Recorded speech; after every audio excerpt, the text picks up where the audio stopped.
If you want to summarize data from a ledger file, you can do so with a pivot table. To insert a pivot table in your workbook, go to the Insert menu on the toolbar and click Pivot Table. As long as you've selected anywhere within that table, your table range information here will auto-populate. The default in Excel is for your pivot table to be generated on a new worksheet, and then you can just click OK.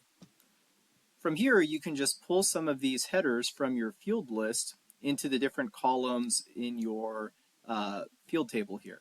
So if I want to summarize by customer, I can just click the box here, or I can click and drag some column heading from my field list over into these 4 boxes here.